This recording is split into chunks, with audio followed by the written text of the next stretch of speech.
Bom dia, pessoal. Boa tarde, boa madrugada, boa noite. Não sei em qual horário você está vendo esse vídeo, mas o importante é estarmos aí conectados. E hoje nós vamos aí para nossa última aula, né? E hoje eu vou falar aí sobre socialismo, da revolução à crise.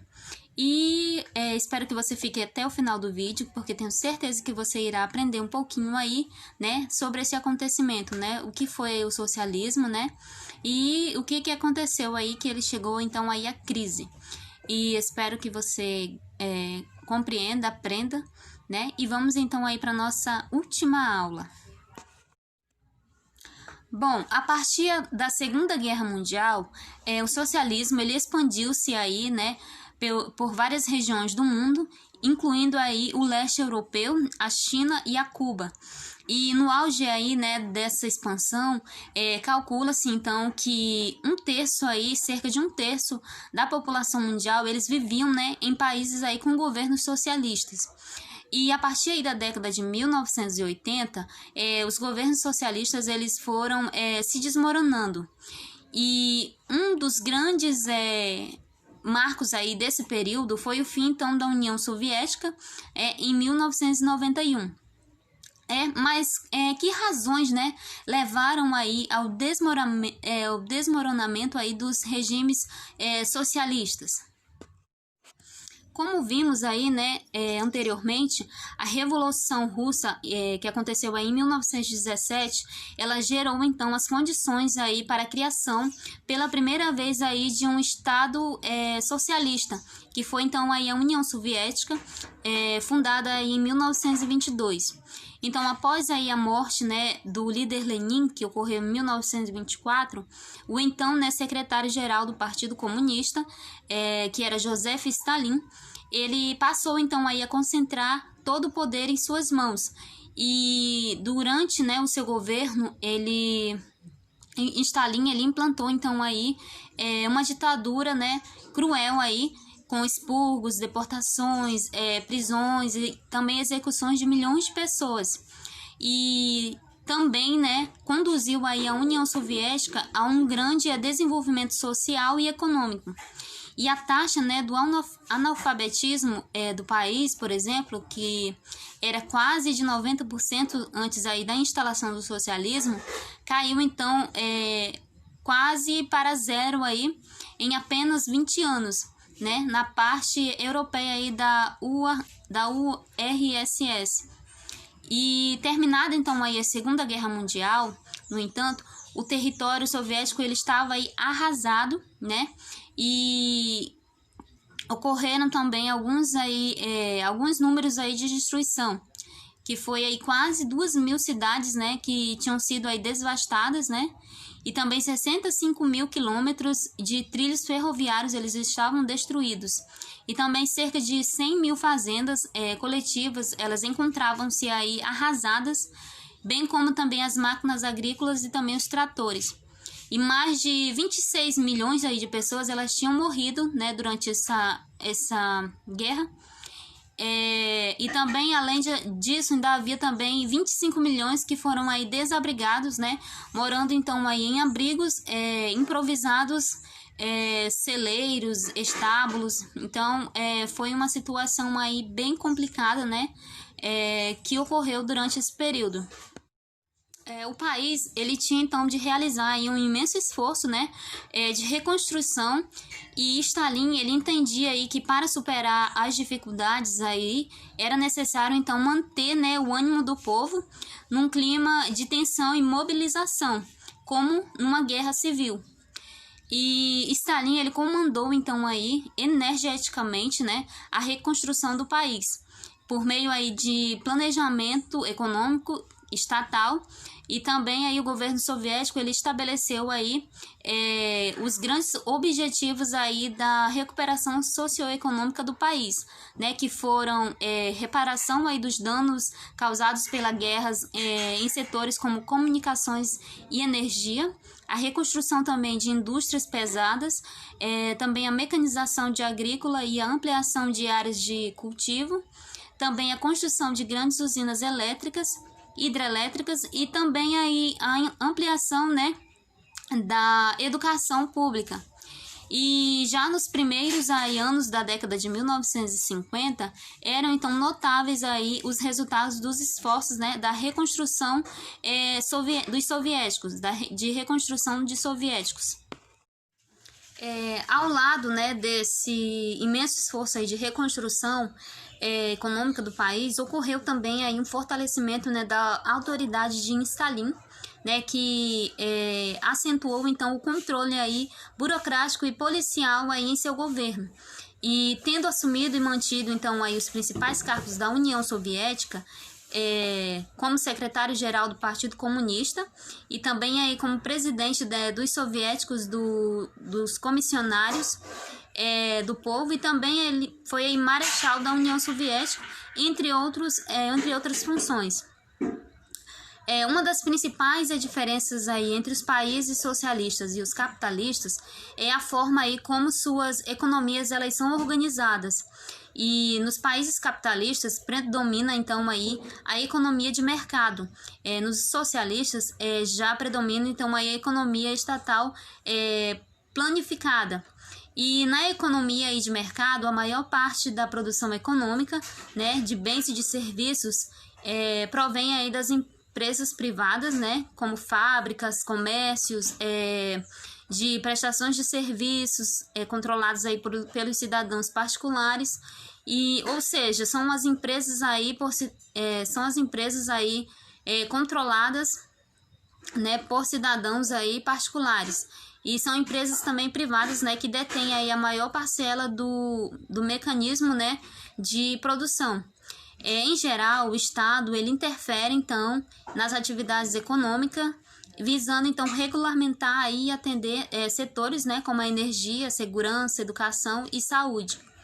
Na economia estatal planificada, a produção econômica ela é dirigida aí pelo Estado.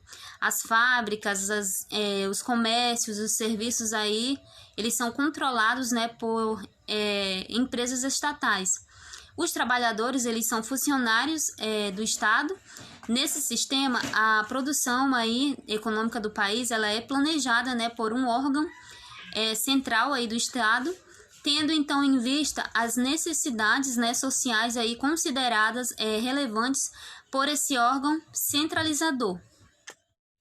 Entre esses dois sistemas aí opostos, né, há uma variedade aí de sistemas econômicos mistos, né, que eles buscam aí harmonizar em diversas aí proporções o setor privado, né, da livre iniciativa, e o setor público, né, de empresas estatais. E também, além disso, o governo ele coordenava aí uma imensa campanha publicitária destinada então aí à exaltação patriótica aí, e ao culto da personalidade de Stalin. Em enormes cartazes, né, espalhados aí pelas ruas, ele era, né, representado aí como o maior gênio da história, o maior cientista do mundo e também como o maior amigo e mestre e de todos aí os trabalhadores, né?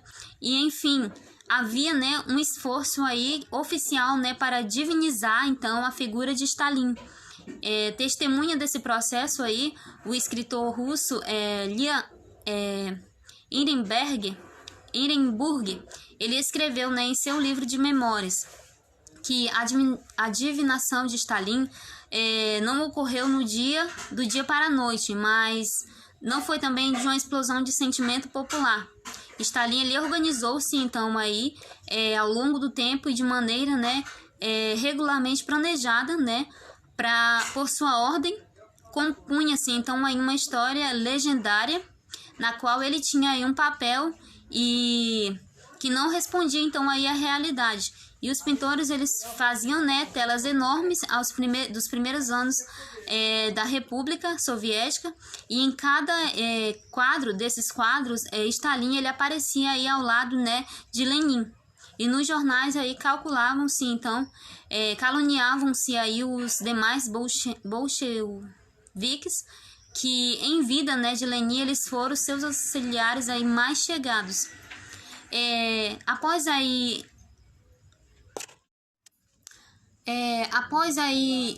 29 anos aí, né, no poder, Stalin ele morreu, né, em 5 de março de 1953, né, vitimado aí por um derrame cerebral. E teve início então aí a ascensão, né, no governo soviético de Nikita Khrushchev, né? E no plano interno de Khrushchev, coordenou-se então aí a ditadura stalinista e abriu espaço então aí para a liberação aí política. E em 1956, no século XX, o Congresso do Partido Comunista, da União aí Soviética, né? Ele denunciou aí então os crimes, né, de Stalin e também a sua rigidez doutrinária e também a campanha aí ao culto, né, a sua personalidade. E muitos dos líderes socialistas de todo o mundo ficaram aí chocados, né, com as informações e acabaram aí rompendo, né, com suas crenças e adotaram então aí novas posições políticas. No plano internacional de Khrushchev, ele defendia aí, né, a necessidade de uma coexistência pacífica, né, entre países socialistas e também capitalistas. E em suas palavras, só a paz ela pode garantir aí as nossas diferenças, pois no caso de por exemplo, de uma guerra nuclear, as cinzas aí dos comunistas, do comunismo e do capitalismo, eles seriam totalmente indiferenciáveis. E o anti-stalinismo de Khrushchev também a sua política de coexistência e pacífica provocaram então desentendimento aí com os dirigentes, né, políticos da China comunista, que se mantinham então aí infiéis, né, às ideias aí aos métodos stalinistas. Dibrechev e Gorbachev, de 1964 a 1991, né, a desestalinização, né, foi promovida então aí pelo governo de Khrushchev, e não foi o suficiente então aí para romper, né, a rigidez aí do comunismo autoritário. E até 1985, os principais dirigentes aí da União Soviética, né, que foram Brezhnev, né, de 1964 a 1982, e também Andropov, né, que foi aí entre 1982 a 1964, e também aí de Tchernenko, né, que foi aí entre 1984 a 1985, né, eles mantiveram então aí o país, né, submetido aí ao controle ditatorial do Partido Comunista. E nesse período somou-se então aí a falta, né, da liberdade e o grave problema da estagnação política e econômica. E enormes aí dificuldades, né, tomaram conta do país. Entre elas aí foi o declínio, né, da produção industrial e também comercial e agrícola. E também, né, o aumento aí de desemprego entre trabalhos qualificados e também a falta, né, de alimentos nas cidades. A queda também da qualidade dos serviços públicos e também o crescimento da corrupção administrativa. Em 1985, Mikhail, ele tornou-se então um aí dos principais dirigentes aí da União Soviética, né? Seu governo ele tentou então administrar e a construção de uma política mais livre, de uma economia também mais moderna no país, e iniciou-se então aí um processo, né, de reformas aí de reformas revoltosas e para a liberação aí política, né, conhecida aí como Glasnost, e a reconstrução também econômica, né, que ficou conhecida aí como perestroika. E no decorrer das transformações, Gorbachev, ele viu-se então aí no meio, né, de um conflito que acabaria em derrubá-lo. De um lado, né, havia aí a reação conservadora dos comunistas autoritários mantinham aí o avanço, né, democrático. E de outro também existia então aí os reformistas, que estavam aí ansiosos, né, por essas mudanças rápidas e profundas. E em agosto aí de 1991, Gorbachev, ele foi então deposto aí, né, pelos comunistas autoritários. E 3 dias depois, né, o líder aí soviético, ele voltou, né, então ao governo. E o fracasso aí do golpe, né, se deu aí, né, em grande parte, né, a resistência aí dos reformistas e também liberais aí que eram liderados aí por Boris Yeltsin, que então era presidente então aí da Federação Russa. Após aí, então, esses acontecimentos, o movimento aí, né, das organizações políticas por autonomia e poder então aí das repúblicas soviéticas acelerou-se, né? E esse processo ele culminou aí, né, em dezembro de 1991 com o desmoronamento aí da União Soviética e também a criação aí da Comunidade dos Estados Independentes, né, que foi a CEI. Que congregou então aí a maioria das ex-repúblicas soviéticas e também entre elas estavam aí a Rússia, Belarus, Ucrânia e Armênia. E reconhecendo então aí a perda do poder e o fim então aí da União Soviética, Gorbachev, né, renunciou então aí ao cargo, né, de presidente em 25 de dezembro de 1991. E depois aí de 69 anos, a poderosa, né, União Soviética, ela que teve aí um papel central na história aí do século XX, ela chegou então ao seu final. Nos primeiros anos, né, após aí a Segunda Guerra, o socialismo, né, ele expandiu-se então aí na Europa Oriental, em países aí como a Alemanha Oriental, como a Albânia e também Bulgária, Tchecoslováquia e também Hungria, e Polônia, Romênia e também Iugoslávia. A instalação aí do socialismo nesses países, ele teve aí, né, como ponto aí de origem comum a luta aí, né, contra o nazismo, né? E terminada então aí a guerra, né, os colaboradores aí, né, dos nazistas, eles foram então repelidos aí pela população. E o Partido Comunista de cada um desses países, né, apoiado então aí pela União Soviética, eles conquistaram aí o poder e instalou-se então aí o governo baseado no modelo soviético. E entre as principais medidas comuns que foram adotadas aí nos países do leste europeu, né, estavam então aí o domínio político, né, do Partido Comunista de cada país e também o fim, né, da propriedade privada dos meios de produção e também o controle da economia pelo Estado. Então, bancos, fazendas, fábricas, transportes, comunicação e educação, eles passaram então aí o controle direto ao controle direto aí do governo. Bom, no contexto aí da Guerra Fria, tratados aí, né, de cooperação econômica, o Comecon em 1949 e militar, né, Pacto de Varsóvia em 1955, eles foram então assinados aí entre os governos, né, dos países da Europa Oriental e também da União Soviética. E o objetivo principal aí era fortalecer, né, a aliança do bloco socialista, né, diante da oposição aí dos governos capitalistas ocidentais, que eram comandados aí pelos Estados Unidos.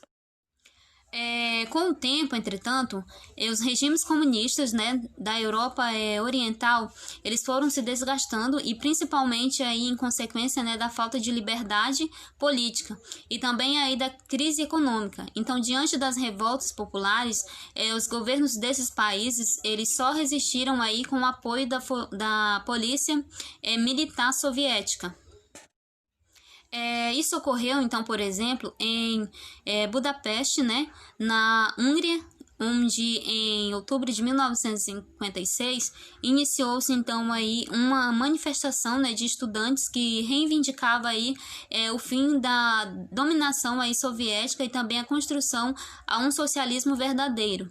E o movimento ele recebeu então aí a adesão, né, de oficiais e soldados do exército húngaro e líderes socialistas favoráveis aí a reformas democráticas. Eles assumiram então a chefia aí do partido, né, comunista local, e um levante, né, espalhou-se aí por todo o país. E poucos dias depois, no entanto, forças soviéticas elas invadiram então aí a Hungria e derrotaram os revoltosos, mantendo então aí a sua dominação sobre aí o país. E um movimento semelhante ocorreu aí em 1968, né, ocorreu outro movimento semelhante, né, na Tchecoslováquia, né, que foi aí a chamada Primavera de Praga, né, liderada aí pelos intelectuais comunistas tchecos. E na democratização aí, né, do país, e diversos setores, né, sociais, eles aderiram então aí o movimento, mas o governo da União Soviética novamente impediu aí a concretização, né, de um sonho, né, de um socialismo aí diferente do seu. E em agosto de 1968 enviou então tanques aí de pacto, né, de Varsóvia a Praga, né, que enfrentavam aí, né, os manifestantes nas ruas das cidades. Após então essa repressão, o regime político de Tchecoslováquia ele voltou então aí a enrijecer. E em 1980 surgiu na Polônia um rigoroso movimento aí contra o governo comunista. E ele era liderado aí pelo sindicato aí da Solidariedade, né, dirigido por Lech Walesa, né, e contava então aí com o apoio, né, de membros da Igreja Católica, né, e a contestação aí política. E o governo ele reagiu aí então violentamente, né, com violência aí policial, e também decretou estado aí de guerra e também prendeu Walesa, e após também pôs o Solidariedade na ilegalidade. E a repressão ela não foi suficiente então aí para esmagar, né, as oposições do governo. E em consequência de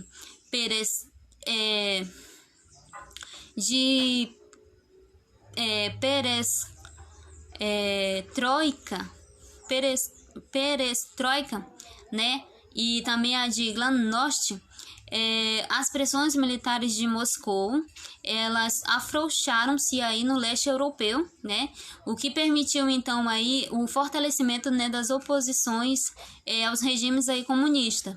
E o Solidariedade ele transformou-se então aí em partido político, né, disputando então aí e vencendo eleições polonesas de 1989.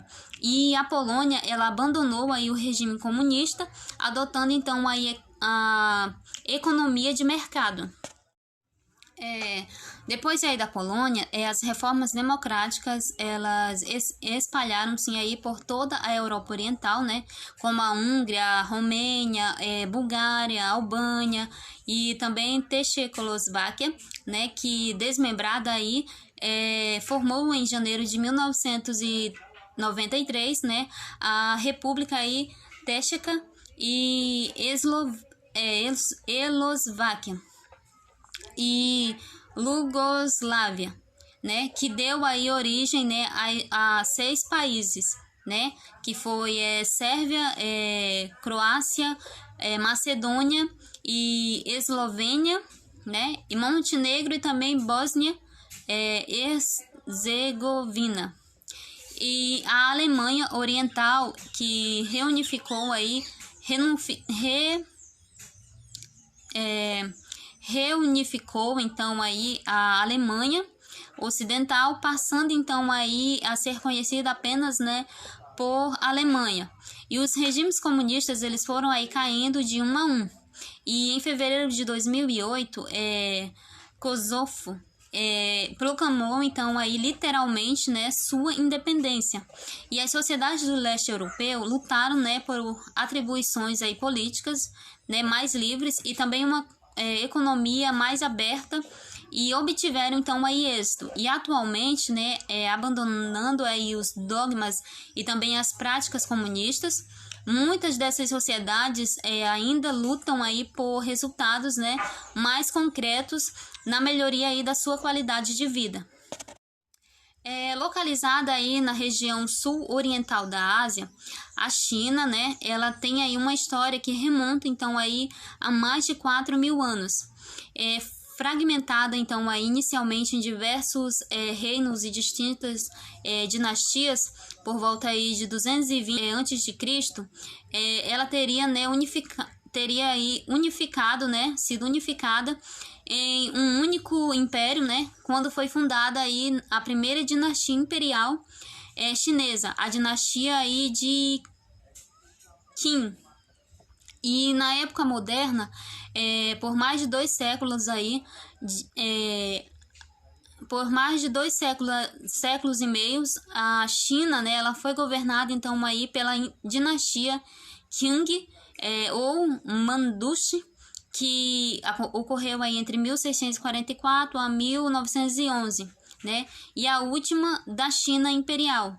E no século XIX, o imenso país aí, ele passou então a ser alvo, né, de expansão imperialista ocidental, e principalmente aí por parte dos ingleses. E com o declínio aí da monarquia chinesa, surgiu então aí um movimento, né, liberal burguês, que era liderado aí por Sun Yat-sen, né, e que em 1911 ele derrubou aí, né, a monarquia Manchu e proclamou então aí a república.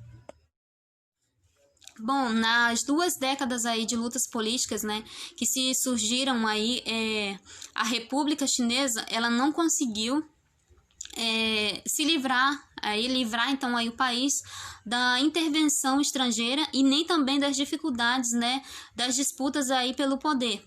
E por volta de 1930, 2 grandes grupos, né, policiais aí rivais e ideologicamente antagônicos disputavam então aí o controle do país, né? De um lado estavam aí as forças capitalistas comandadas aí pelo general Chiang Kai-shek, né? E do outro estava aí o Partido Nacionalista.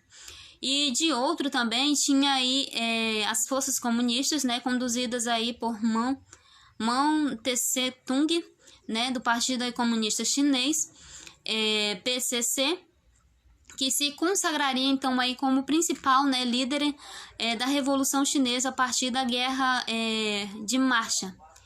E também a travessia aí de quase 10.000 quilômetros, né, empreendia aí entre 1934 e 1935 pelas tropas comunistas, até aí o noroeste da China. E esses 2 grupos, eles enfrentaram-se aí numa guerra, né, civil, que foi interrompida aí em 1937, devido, né, ao ataque chinês à China, aliás, o ataque japonês à China. E nessa ocasião aí, comunistas e nacionalistas, né, chineses, eles firmaram então aí uma união provisória, né, que durou então aí até o término dessa guerra, que aconteceu aí em 1945, que terminou aí em 1945. Reiniciadas então aí as lutas entre as tropas de Mao Tse-tung, né, e de Chiang Kai-shek, os comunistas, né, eles obtiveram então aí sucessivos êxitos, né, e em 1º de outubro de 1949 venceram aí definitivamente os seus inimigos internos e criaram então aí a República Popular da China, que compreende, né, a todo o território aí continental chinês. E apoiados então aí pelo governo dos Estados Unidos, no entanto, o general aí Chiang Kai-shek e seus seguidores, né, eles fugiram então aí para a ilha, né, de Formosa, fundando então ali a República da China, que é mais conhecida aí como China nacionalista de Taiwan.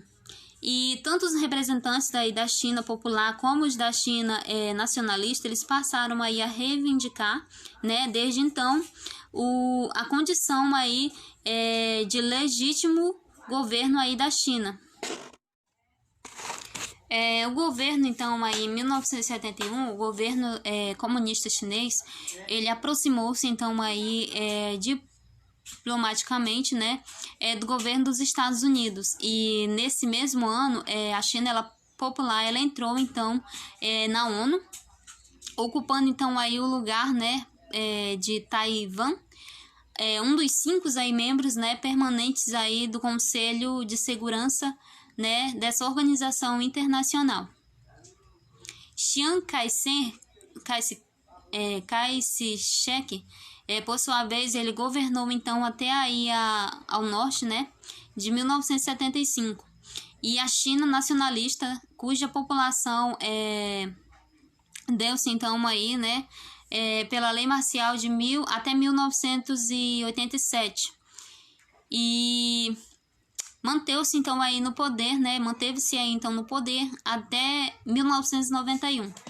Então, após aí a vitória, né, em 1949, dos comunistas chineses, liderados aí por Mao Tse-tung, estabeleceram então se aí os laços, né, de amizade e cooperação aí com o governo de Stalin, da União Soviética. E em 1950, os dois governos eles assinaram então aí um tratado de amizade e uma aliança militar, e a sistemática e mútua.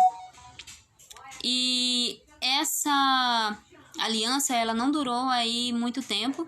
E depois da morte de Stalin, que ocorreu em 1953, o pacto, né, entre os representantes aí dos governos chinês e soviético, ele foi aí extremamente abalado. E o principal motivo aí era o principal motivo dessa aliança ter terminado, né, era que os chineses não aceitavam, né, aí as teses de Khrushchev e sobre aí a coexistência pacífica, né, do capitalismo, entre o capitalismo e o comunismo. E também eles preferiam então aí a teoria, né, stalinista sobre a separação ideológica e a política dos blocos, né, rivais. E na década de 1960, os chineses eles fabricavam então aí a sua primeira bomba atômica, mostrando ao mundo, né, o seu poderio, e persistiam então aí na ruptura aí do governo soviético. E também, além disso, eles disputavam aí, né, com os soviéticos a liderança ideológica e internacional do movimento comunista. O regime socialista chinês ele adotou inicialmente aí, o modelo econômico soviético, né, recebendo aí grande ajuda do governo da União Soviética, e em 1953 estabeleceu então aí o primeiro plano quinquenal de desenvolvimento aí para o país, né, centrado aí no aumento, né, da superfície cultivadora e da formação das cooperativas aí agrícolas, e também a educação obrigatória para toda a população. E em 1958, já em meio aí à crise da sino-soviética, foi então elaborado, né, um segundo plano econômico de 3 anos, que abandonava então aí o modelo soviético e dava então origem ao programa aí conhecido aí como Grande Salto, né, para frente. E pretendia-se então aí transformar a China numa potência em pouco tempo, e centrando-se aí todos os seus esforços, né, na industrialização do país. Então, seu objetivo principal era a formação aí de um parque industrial diversificado, né, que diminuísse a dependência chinesa em relação ao comércio exterior. E o plano ele foi um fracasso.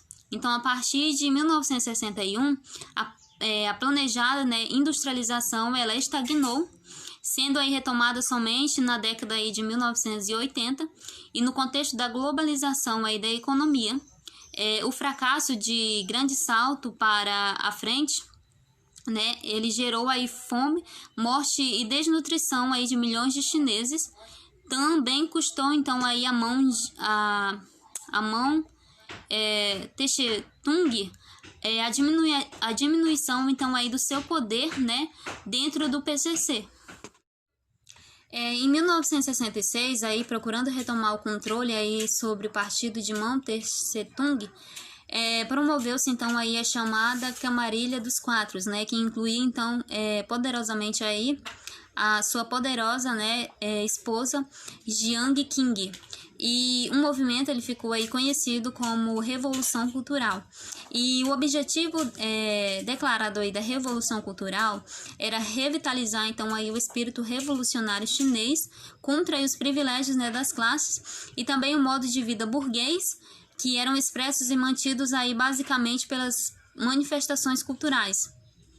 E visava também livrar, né, a sociedade aí chinesa, né, da influência cultural ocidental, da cultura ocidental, e era considerada aí nociva, né, promovendo então aí uma revolução permanente.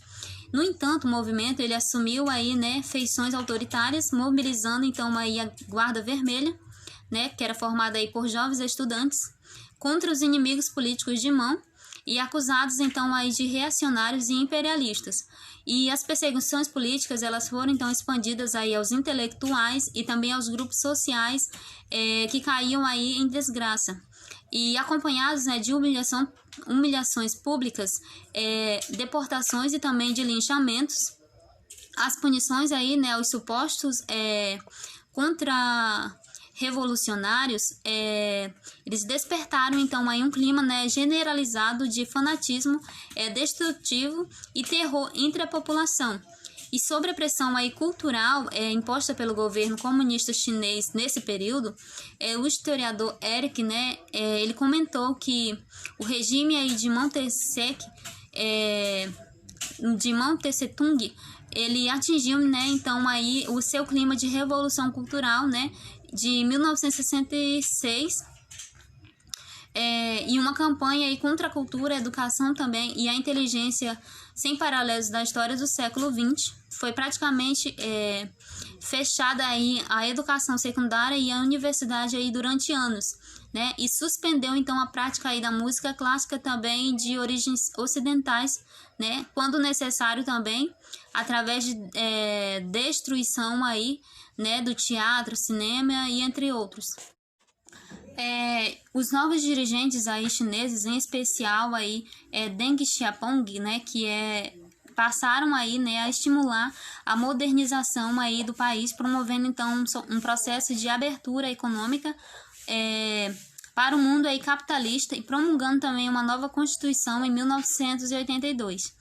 E também desenvolveram aí uma política, né, de reaproximação aí com o governo dos Estados Unidos, né, o que levou então ao restabelecimento das relações diplomáticas aí com o governo entre esses países em 1979.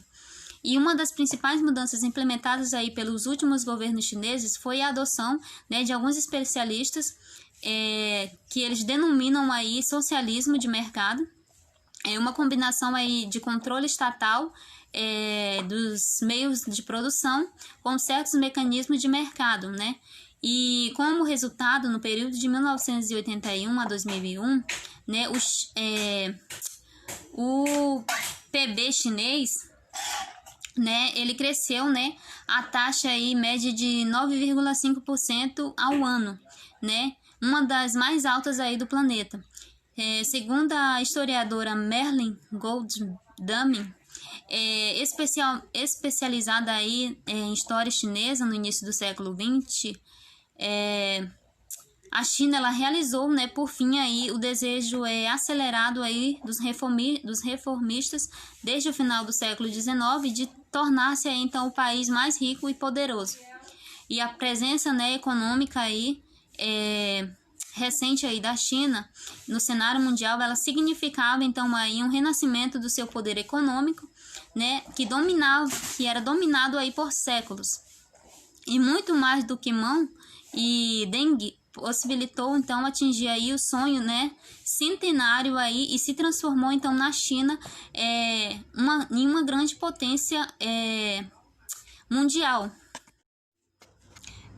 Entretanto, os novos dirigentes aí, eles pouco fizeram aí, né, para criar instituições aí mais democráticas. A China, ela continua então aí sobre o governo, né, do Partido Comunista, que ainda reprime, né, o governo do Partido Comunista, que ainda reprime então aí brutalmente, né, as manifestações populares e também a livre expressão.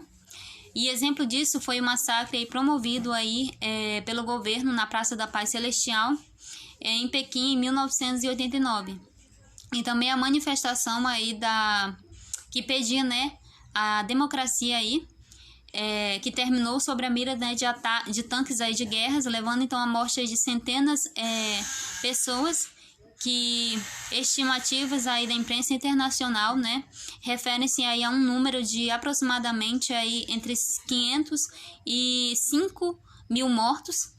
E embora a China ela permaneça aí como um estado aí autoritário, né, controlado aí pelo Partido Comunista, alguns analistas já apontam, né, em função da economia aí do mercado e também do intenso comércio exterior, sinais aí de ampliação do espaço de liberdade pessoal.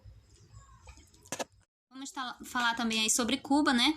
Que Cuba ela era um estado aí, né, insular, que ficava localizado aí no norte aí do Mar do Caribe, e foi durante cerca de 4 séculos, né, colônia aí espanhola, e tornou-se então independente em 1898, né, com a ajuda aí do governo dos Estados Unidos, que declarou então guerra à Espanha e determinou então a ocupação militar da ilha das forças estadunidenses. Desde a sua independência, Cuba ela ficou aí sob a influência, né, dos Estados Unidos, e em 1902 o Congresso cubano ele foi convencido então aí a inserir a nova Constituição do país, né, por emenda Platt, que concedia então aí o governo, né, norte-americano o direito então aí de intervir em Cuba sempre que seus interesses se vissem aí ameaçados, né? E na prática Cuba ela tornava-se então aí um protetorado, né, dos Estados Unidos. O governo, né, do novo país, ele manteve então aí a mesma estrutura econômica, né, herdada aí dos tempos coloniais, né, que eram baseados aí na exportação de açúcar. E na primeira metade aí do século XX, a ilha, que tem agradável clima tropical e é a mais belas praias aí, ela passou então a atrair muitos turistas estadunidenses, né, razão pela qual se constituiu aí toda uma infraestrutura, né, voltada para o turismo estrangeiro, principalmente aí ligado à vida noturna, né, como boates, shows e jogos, e entre outros. E de 1933 a 1959, o sargento, né, Fulgêncio Batista, ele foi então o homem aí forte de Cuba, que tendo assumido aí o controle das forças armadas e liderado aí a oposição ao então presidente Geraldo Machado e Morales.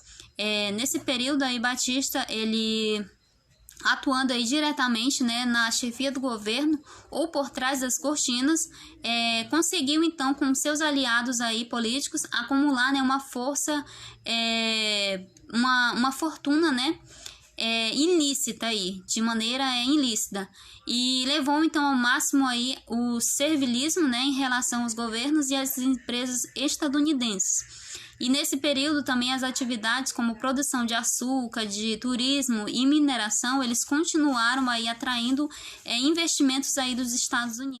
Reagindo então aí à situação de dependência e subordinação em relação aos Estados Unidos, um grupo aí de guerrilheiros, né, comandado aí por Fidel Castro e Ernesto Che Guevara, né, Che Guevara, em 1956, eles começaram então a lutar aí contra o governo de Batista. E ao longo aí de 2 anos de combate, a guerrilha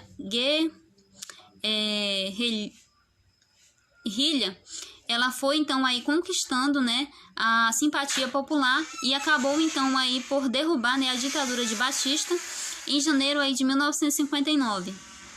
E após a tomada aí do poder, a Revolução Cubana, né, ela caminhou aí rumo ao socialismo.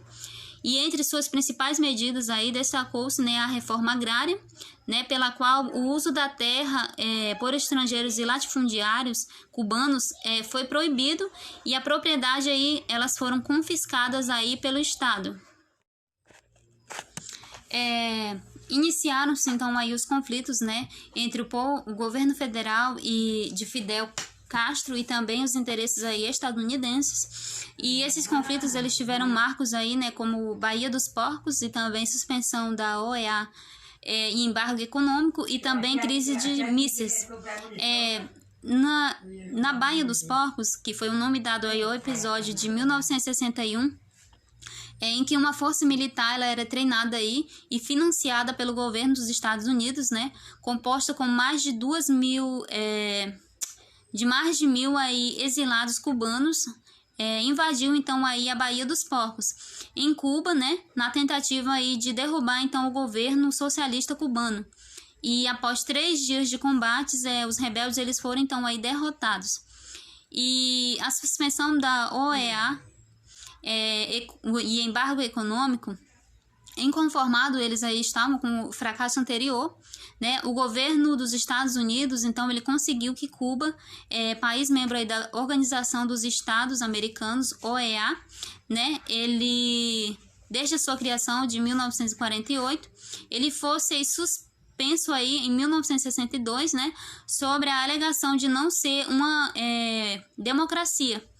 E também ele impôs aí um embargo, né, econômico aos cubanos, que deveriam então aí ser seguido, né, por todos os países americanos. E Cuba, no século aí de 18, ainda sobre os efeitos aí dessa suspensão e desse embargo, né, ele deveria seguir, né, então aí à risca essas imposições. E também teve aí a crise dos mísseis, que foi nesse contexto de embargo, né, comercial e de graves conflitos aí entre os governos de Cuba e dos Estados Unidos, que ocorreu então aí o estreitamento das relações do Estado cubano com o governo da União Soviética, que foi liderado aí na época por Nikita Khrushchev, né?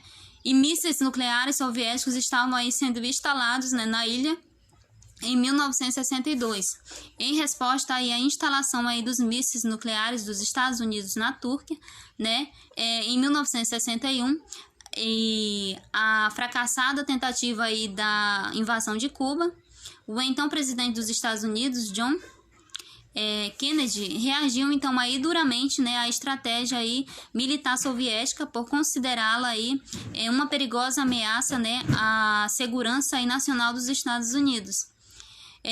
Numa mobilização à guerra, a Marinha, né, dos Estados Unidos fez então aí um bloqueio naval, né, à ilha de Cuba.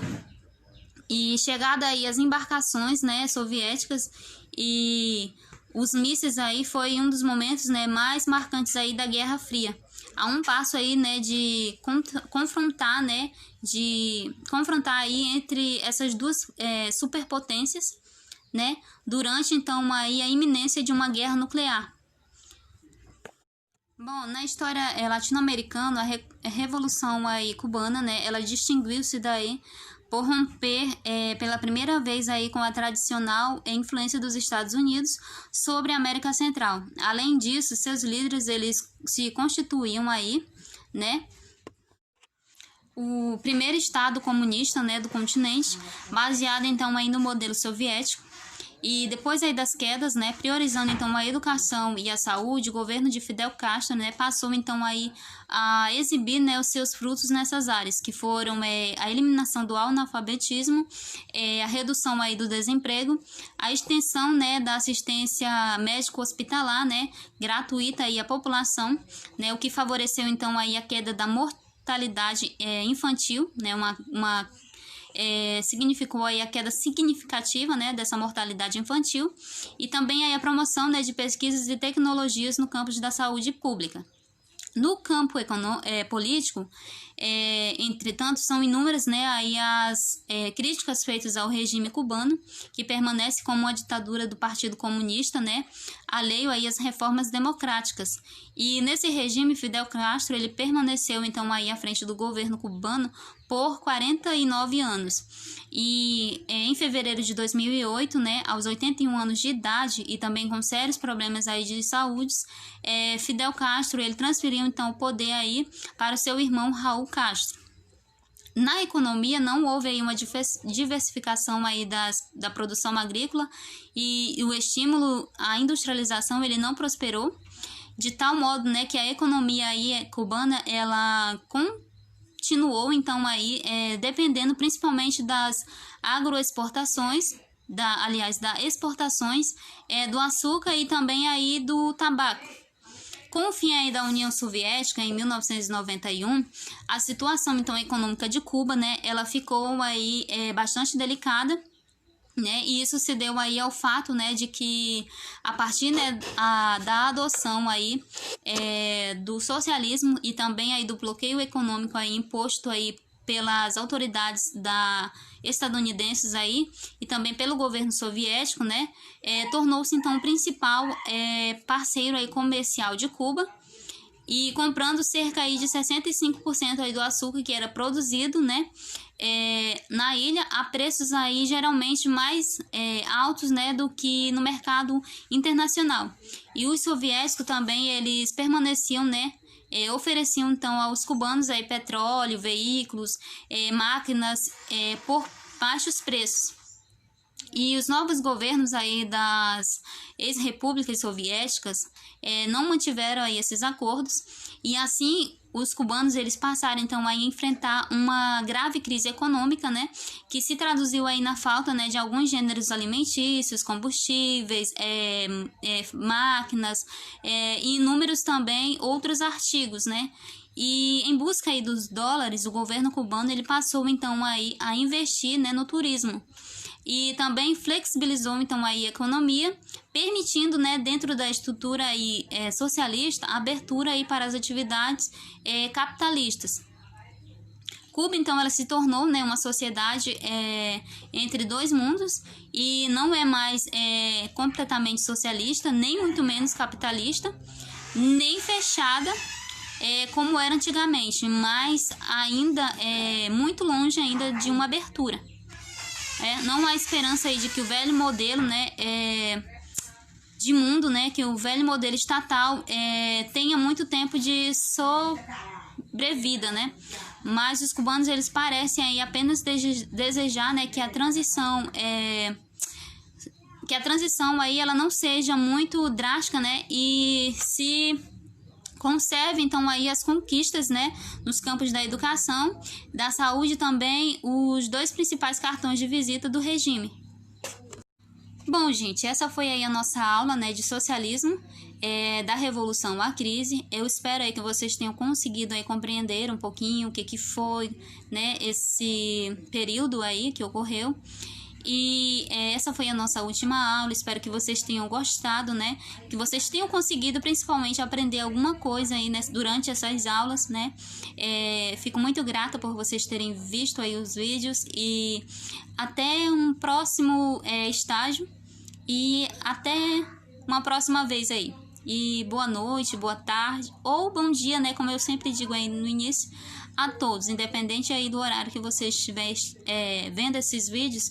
O importante é estarmos aí, né, conectados, estarmos informados, porque a informação ela abre aí, né, o nosso conhecimento e podemos aí, né, atingir lugares que antes a gente achava que nunca poderia chegar. Então busque sempre o conhecimento, porque o conhecimento ele é a porta, né, de saída, né, para o sucesso.